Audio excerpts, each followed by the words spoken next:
लखनऊ में दोहराई सूरत वाली साजिश, गणेश पूजा में फेंके पत्थर, योगी करेंगे इलाज। पत्थरबाज बोले पूजा करोगे तो सीधा ऊपर जाओगे, योगी भी नहीं बचा पाएंगे।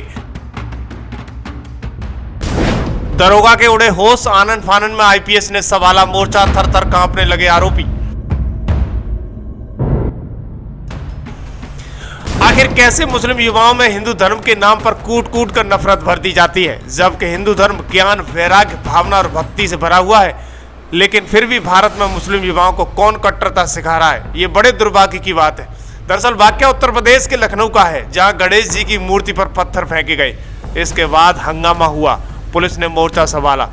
दरअसल भारत में इस वक्त गणेश चतुर्थी का त्योहार धूमधाम से मनाया जा रहा है। हालांकि त्योहार के बीच देश के विभिन्न हिस्सों में पत्थरबाजी और हंगामे की खबर सामने आ रही है।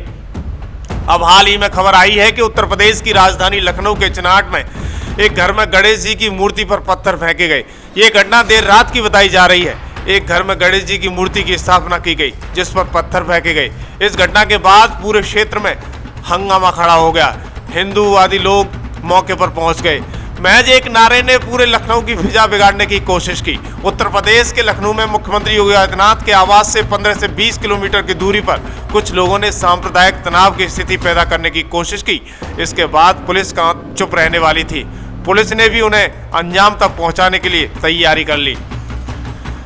सबसे पहले आपको बताते हैं कि पूरा मामला क्या है। मंगलवार को 10 सितंबर 2024 को गंगा विहार कॉलोनी में किरण चौरसिया ने पुलिस में शिकायत दर्ज कराई। किरण चौरसिया ने अपनी शिकायत में बताया कि हर बार की तरह इस साल भी उन्होंने अपने घर पर भगवान गणेश की मूर्ति स्थापित की थी। अगले दिन से ही 20 से 25 की तादाद में मुस्लिम भीड़ उन्हें परेशान करने के इरादे से मोहल्ले में आने लगी, तनाव की स्थिति पैदा करने लगी। इस भीड़ में नाबालिग युवा भी शामिल बताए जा रहे थे। किरण के मुताबिक वो हर दिन शाम को 7 से 7:30 बजे के बीच आरती करती हैं। इस दौरान 20 से 25 की संख्या में मुस्लिम भीड़ अल्लाह अकबर के नारे के साथ कई अन्य उत्तेजनात्मक नारे लगाते हुए गणेश पंडाल के सामने से गुजरने लगती है।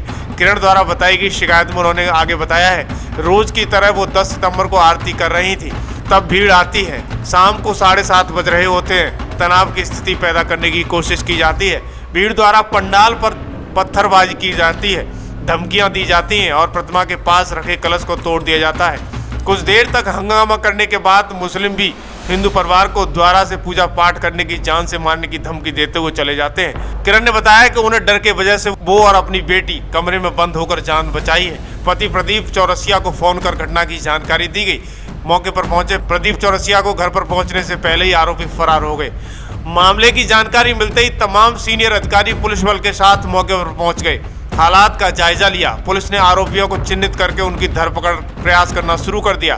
पंडाल के पास पुलिस बल तैनात कर दिया गया। मामले में इंस्पेक्टर चतुर्वेदी ने कहा कि अज्ञात लोगों के खिलाफ मामला दर्ज कर लिया गया है। आरोपियों को चिन्हित करके उनके खिलाफ जल्द कार्रवाई की जाएगी, क्योंकि बख्शा नहीं जाएगा। जरूरत पड़ेगी तो बुलडोजर कार्रवाई भी की जाएगी, क्योंकि दोषी कोई भी हो पूजा पाठ में दखल डालेगा, कानून उसे सजा जरूर देगा।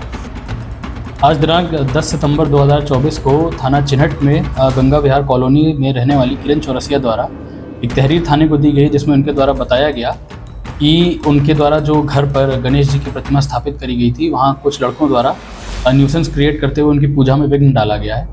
इस घटना का संज्ञान लेते हुए सभी उच्च अधिकारीगण मौके पर गए हैं। पुलिस द्वारा एक वादी से एप्लीकेशन प्राप्त करके सुसंगत धाराओं में अभियोग पंजीकृत किया जा रहा है।